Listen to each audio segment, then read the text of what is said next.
Hi, welcome to the second annual Writers Workout Conference. My name is Deb Lerew, and I'm going to be sharing with you a few ideas for author talks that are a little more than just reading from your books. But first, a little bit about who I am.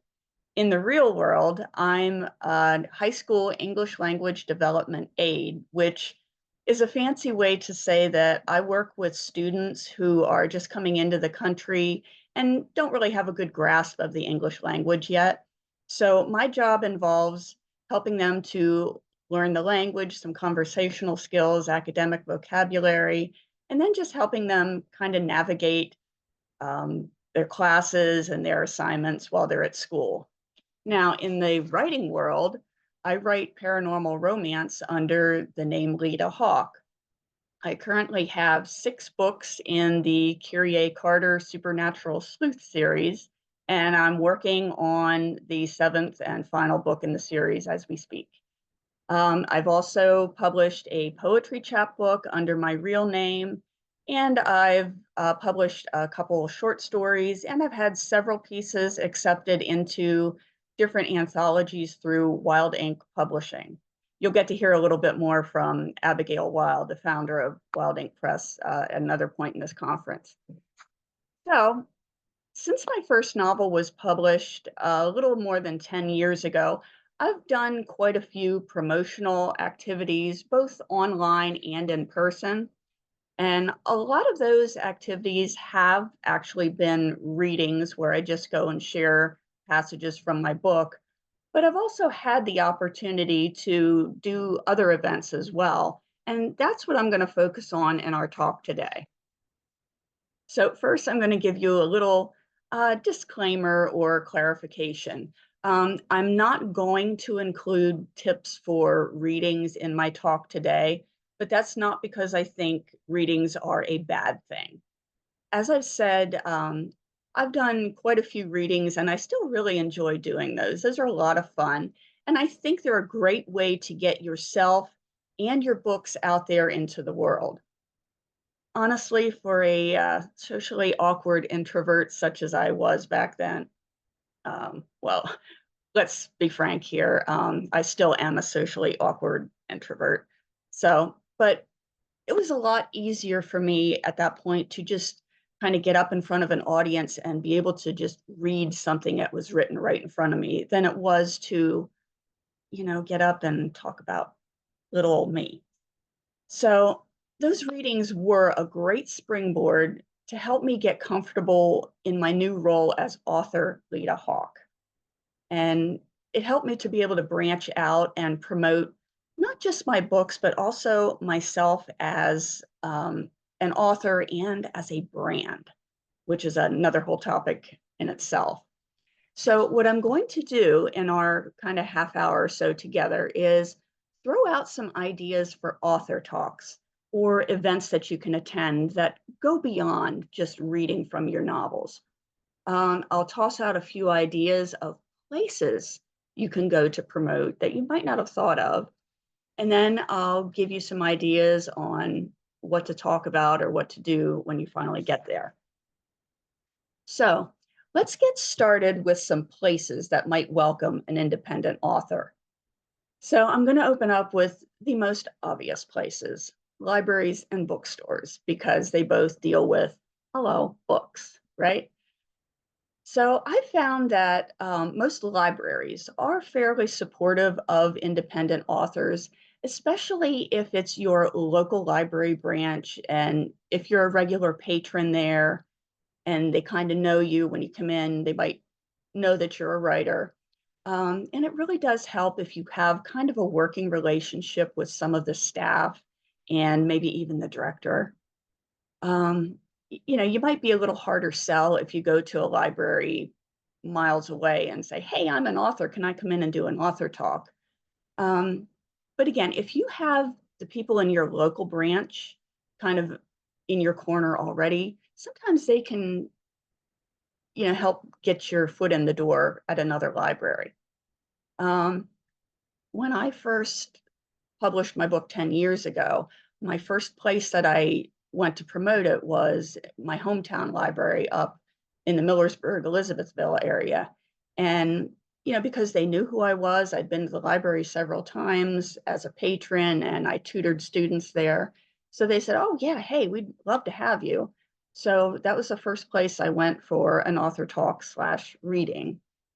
And then I moved into doing readings and author talks here in York County and Dillsburg.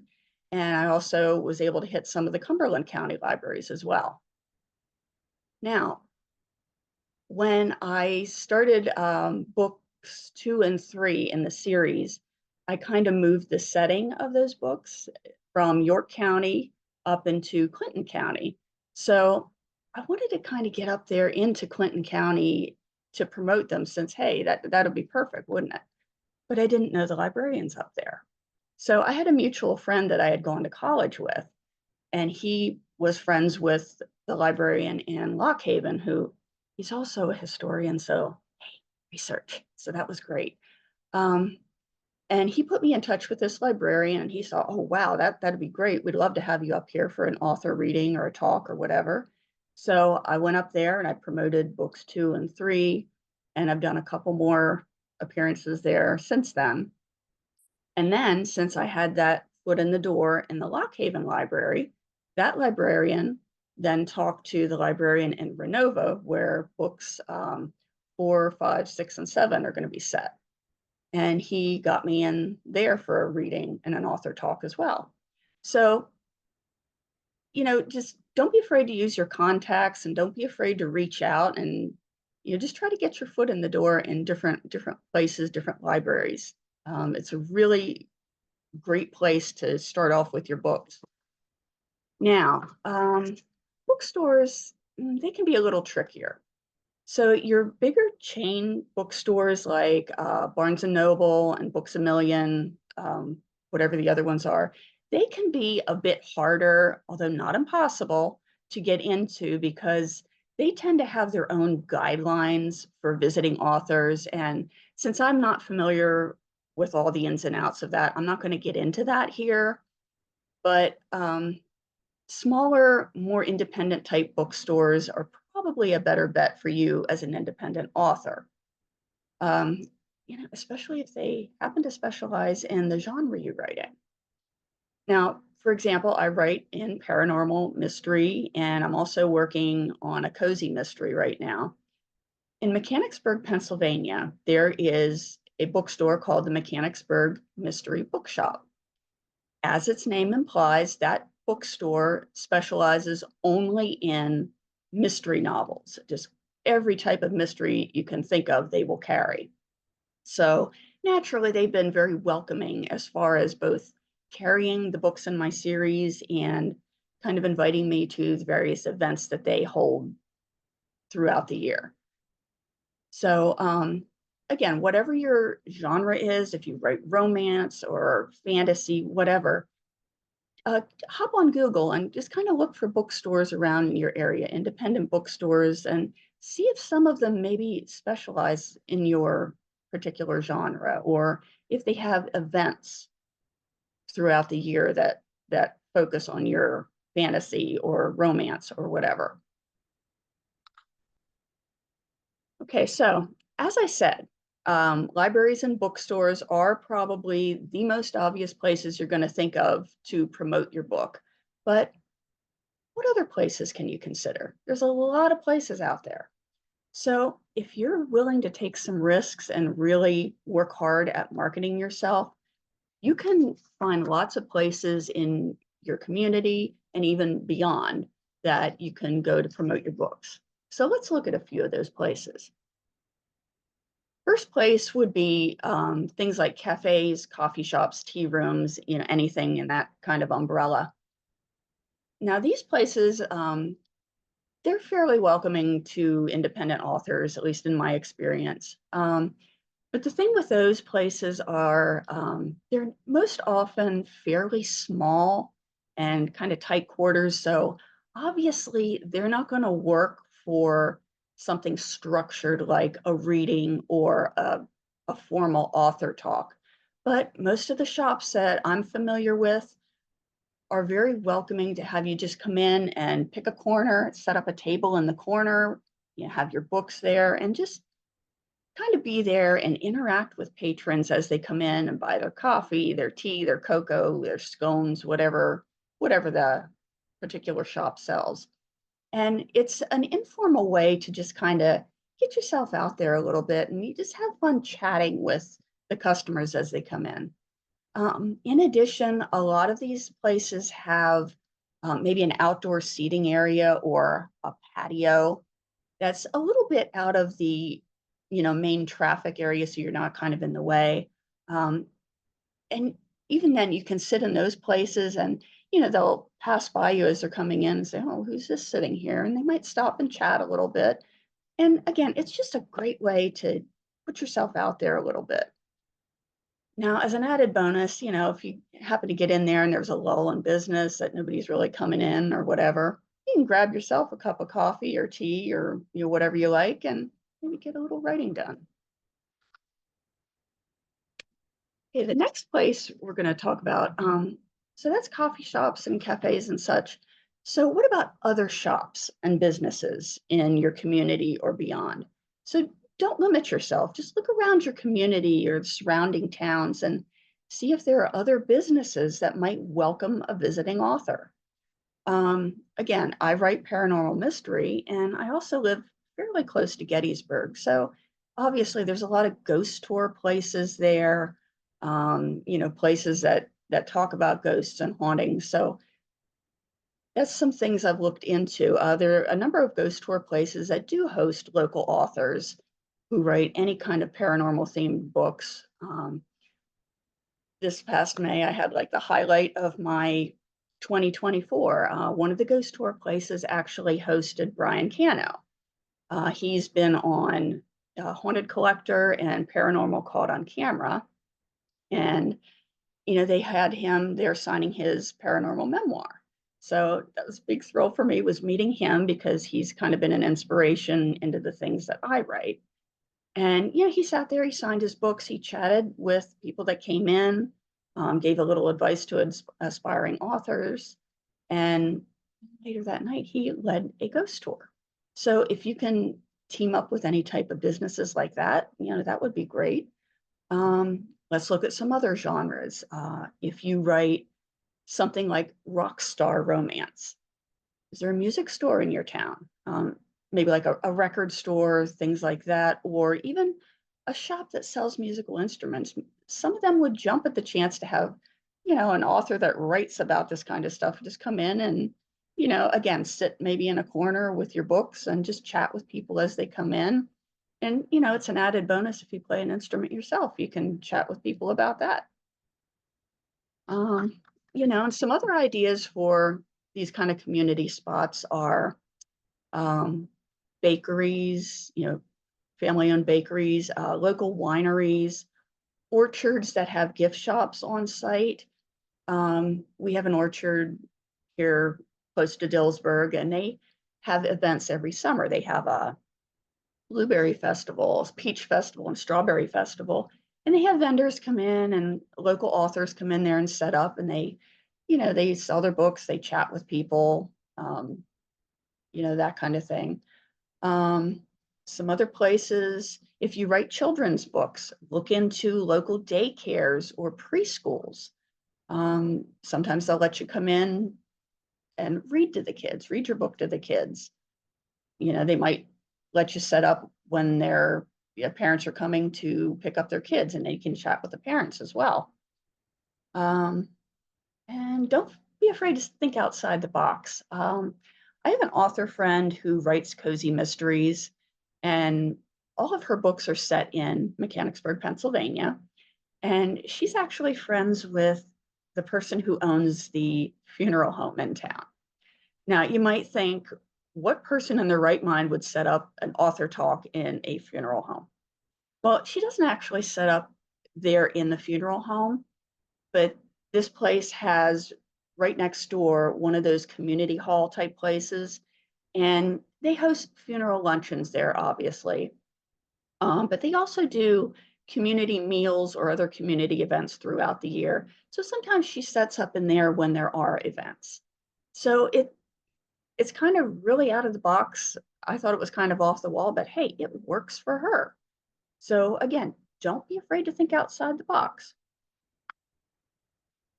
Another place you can look into as an author is schools. Many middle and high schools have various types of creative writing clubs, or they may host career exploration days where they have people come in and talk about their jobs, their careers. And of course, every school has English classes. So these would all be awesome opportunities for you as an author to chat with students about your books, about your writing process, what's involved with being an author or a proofreader, a publisher, whatever you might do. You might be able to do some workshopping with students or just whatever. Most writing-minded students would jump at the chance to talk to an actual published author, and if that author is not, Stephen King or Nora Roberts. So if you have any contacts at a local school, English teachers, the principal, the guidance counselors, heck, the librarians, the school nurse, anybody, chat with them, see if they can put you in touch with somebody to schedule a time that you can come in and chat with students. Before my current job, I was a substitute teacher at our local high school. And I had the chance a couple years ago to be the co-advisor to the high school's writing group. So not only was I able to get in there and share about my own books and my writing processes, but we also set up a Zoom visit with Abigail Wild, who I mentioned earlier. She was able to tell them about their experiences as an author and as the owner of a publishing company. And it was an added bonus for her that the books she writes are young adult. So, fit right in with a high school crowd. Okay, so another thing you want to keep in mind when you're looking into any type of community businesses to host events, do those businesses have seasonal or holiday type events that you can possibly partner with them if you have a seasonally themed book? Again, paranormal books, think Halloween, um, Christmas, any type of book that might take place during Christmas time, or even if you have a few Christmas scenes in the book, you can kind of push that if you set up at a Christmas event. Obviously, romance novels would go well Valentine's Day. There are a lot of businesses in my area that host different types of events for Valentine's Day, and I know a lot of romance authors set up there. Now, this one's a big one for me, vendor events. These are your events like craft fairs, the different types of cons like Comic Cons, Paracons, Fantasy Con, whatever. Now, granted, unless you are actually scheduled to be a presenter at these, there's not a whole lot of active engagement for you at these events. But you can still go and set up a table there, and you'll be able to sell your books and interact with people. And honestly, the majority of my sales actually come from these types of in-person events. I have people who will come by, they'll stop by my table, they'll engage for a little bit. Sometimes they buy my books, sometimes they don't. They'll always pick up a business card. And a lot of times they'll ask me, hey, are you going to be at such and such event next month in this location? Or did you know about this event that's coming up in a few months? And sometimes, they give me an idea. Oh, I didn't hear about that event, so I'll have to check into that one.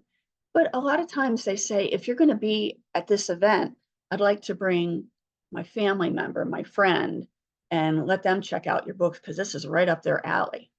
So it's always a great way to network and just connect with people. Now, a little bit of advice if you do these events, when you're sitting there, don't just kind of sit there and be scrolling your phone or reading or writing or doing whatever. Make sure you're actively engaging people who walk by.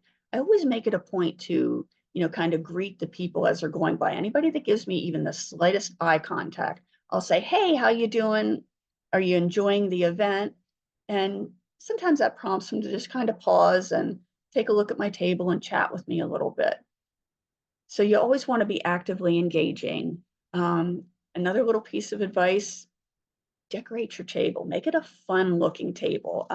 Again, because I'm a paranormal author, it's easy at Halloween to pick up little things here at Walmart or, the dollar store, whatever, and just decorate a fun table. I mean, I picked up these, it's just a ghost banner, for a couple dollars, and I strung that across the front, and they're really sparkly so they catch the light. This little ghost, I used it as a puppet, but you can kind of stuff it and just sit it on your bed. But I sit him at on the table at all my events, and I set my business cards in his lap. And it's just a cute way to kind of get people to stop and take notice of your table. Now, where do you find these kind of events? Well, you find things advertised. If you have a local newspaper, you can kind of check out if there's events coming up. I find a lot of events on Facebook. Kind of see an event that's advertised that, oh, this place is having a corn maze event in the fall, or like a Christmas theme event, whatever. And you kind of click on that and see if they're looking for vendors. There are also Facebook groups that have just vendor events for whatever your local area is. Because I'm in central Pennsylvania, I belong to several central Pennsylvania vendors. Groups like that they post what they're looking for, when the event is, how much the table costs. And it's a great way to kind of connect with readers, connect with other people, and just get yourself out there. Another thing you can do is you can go to writers' workshops or conferences. And these are hosted by a lot of different venues.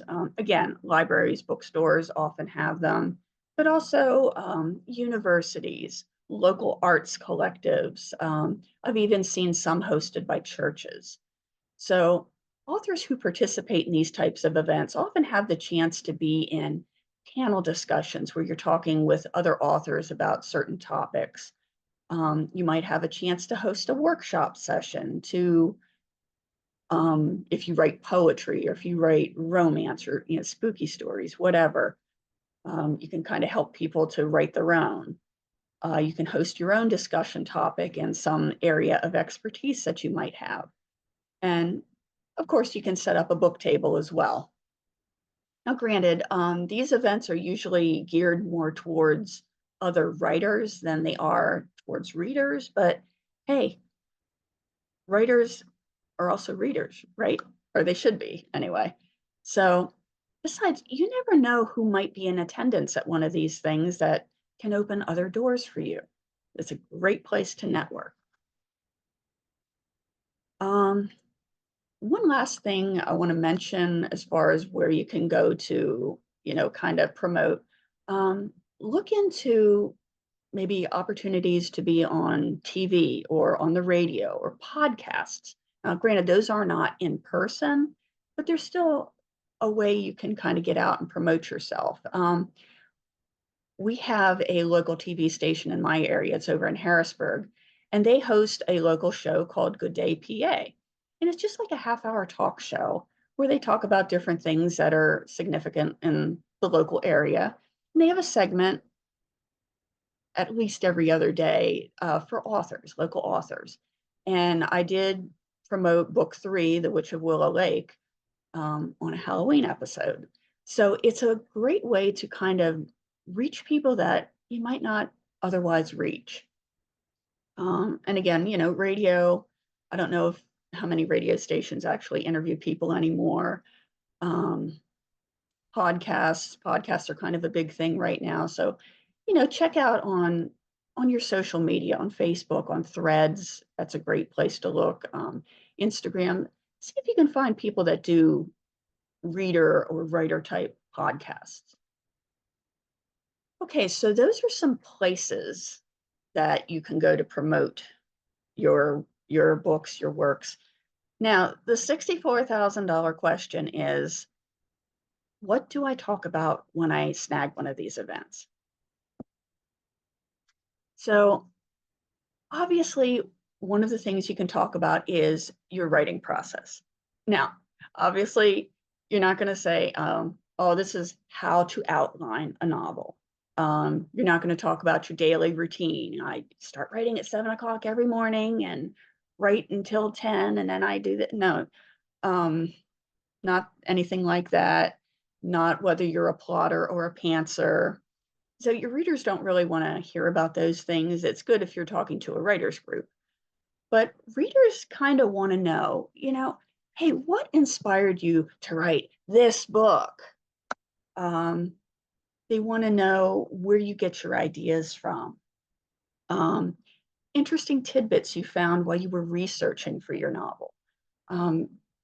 Just a side note here, when I was writing book 4, An Uneasy Inheritance, my librarian friend from Lock Haven, he's also a historian. So he said, hey, have you ever heard of Prince David Farrington? Was kind of a well-known moonshine bootlegger type guy in the Clinton County area, like around the 1950s or so. No, that's kind of not my thing. I never heard of him. Well, he's an interesting character. You should look into him. So okay. So I looked into him and dude, he was a fascinating character. I found a lot of interesting stuff about him and I decided to start inserting his story into my story because it was just really cool. So I sometimes get to share a little bit about what I found out about him. So some other things people might ask, yeah, how do you turn like really mundane daily things into an engaging scene? How do you do that? Character inspiration is another big one. What inspires your characters? How do you develop your characters? Another story from my own kind of writing history. One of my favorite stories about a character is Kyrie, my main character, one of her friends, Gussie. Now, Gussie first appeared again in An Uneasy Inheritance, book 4 of my series. So Gussie was originally just a waitress named Cindy. And she was only ever intended to have a bit part. They were going to come into this restaurant. She was going to, take their order, give them their food, and stir the pot a little bit and then disappear. So as I was writing this scene, it just wasn't coming together. The scene was boring and flat, and Cindy herself was boring and flat and clunky and just kind of meh. And I just didn't like her, but I didn't want to cut this part of the scene out. So one day, probably on the 5th rewrite for this scene, I swear Cindy jumped off the page and told me, hey, you got it all wrong. My name's not Cindy, it's Gussie. That's short for Augusta Farrington Borchert. Lo and behold, all of a sudden, Cindy became Gussie, and Gussie had this whole backstory. And she is now a regular character, and her whole backstory played into part of the side plot in the novel. And just for the record, her middle name, Farrington, remember I mentioned Prince David Farrington, the moonshiner? That's where her middle name came from because her father was obsessed with him. So another side note, don't ever let anyone tell you that your characters don't take on a life of their own and talk to you.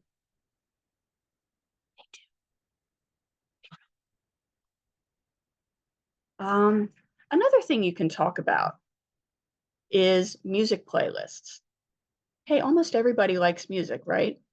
So if you've created a playlist on, I don't know, Spotify or YouTube, wherever you do that, if that playlist was inspired by your plot, your characters, maybe your setting, whatever, you can talk a little bit about some of the songs on the playlist, why you chose them, what they mean to the character or to the plot, that kind of thing. I have a karaoke scene in the latest book, Outwalk the Light, Outrun the Darkness. And in that scene, a couple of Curie's friends do a karaoke version of Don't Go Breaking My Heart by Elton John and Kiki D. And they're in full costume, really having fun with this song. So that song went on my playlist, even though honestly, it's not my favorite song. I really don't like it, but it was just perfect for these two characters, and it was perfect for the scene. So it's on my playlist. Now, right after their performance, Kyrie gets up to do a performance of her own. And because she wanted to do something James Bond like, she chose Nobody Does It Better by Carly Simon. Fairly simple, straightforward song, but she flubs one of the lyrics, and that's kind of a nod to my own mishearing of one of the lyrics for years. So it provides a little bit of comedy because it's a really funny flub. And even as Kyrie's actual performance kind of seals the deal for her boyfriend, Spook, and makes him fall even more hopelessly in love with her than he already was. So that song is obviously prominent on my playlist as well. Now, if you know some of the people in your audience have already read your book and you're talking about your playlist, you can even go a little interactive and ask them, hey, you have any suggestions for songs that you would add to my playlist? Now, while we're talking about audience interaction, you definitely want to make sure that your audience can be a little bit engaged with your author talk or even your readings. So one of the most basic things you can do is include a Q&A session. And you can either do that at the very end of your presentation, or you can kind of scatter questions and answers throughout your talk. Another idea is to maybe have a table set at the door with little slips of paper and a hat or a bowl or whatever, and have people jot down questions that they have for you as they're coming in. And then you can take that bowl, and if you kind of feel like people are starting to space out a little bit, you can pick a question and read the question and answer it and do any follow-up questions. So it's just a way to keep your audience engaged. Now, another fun way to interact with your audience is to do trivia questions based on your books.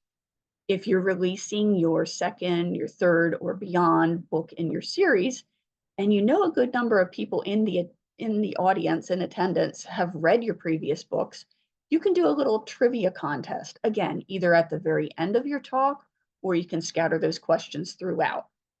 So questions would be things like, where did the main character first meet the love interest? In which book does this event happen? What did they find hidden in the attic in book 4? Questions like that. Just one caveat, just be careful not to include any spoilers in case people in your audience haven't read your books. You don't want to spoil the plot for them. If you like, you can even have like little prizes like stickers, bookmarks, just candy, pencils, whatever, that you can hand out to people who get the questions correct. And, if you kind of think ahead and can set this up in advance, you can even have somebody kind of host the questions and keep track of who gets what correct. And if there's somebody that's like really on the ball and they get all the questions right, you can give them a bigger prize, like maybe a mug or a coupon for 50% off your book, whatever. Keep it fun. I'm actually thinking of doing something similar to that when I promote the final book in the series, just to kind of as a way to look back at Kyrie and her journey, her adventures along the way, how she's changed, what she's learned. I just think it'll be a kind of a really fun thing to do. Some other ideas might be to pair up with another author who also writes in a similar genre. That way you can have like a dual author event, and maybe you can interview each other. You can bounce ideas off of each other in the conversation. You could also have a third person sit down with you and another author or two and interview you in a talk show type setting. Another idea is you could dress up like one of your characters to do your author talk from their point of view. And that way the audience kind of gets a different perspective on your books. And you can even throw in a little more backstory than you would usually talk about.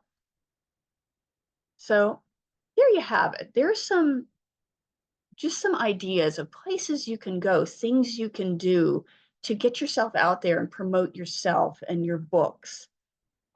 If you've been doing this thing for a while, you probably knew some of the things that I presented today, but I hope that no matter who you are, how long you've been in the journey, I hope you found at least maybe one or two new tidbits that you can say, hey, that sounds cool. I might try that.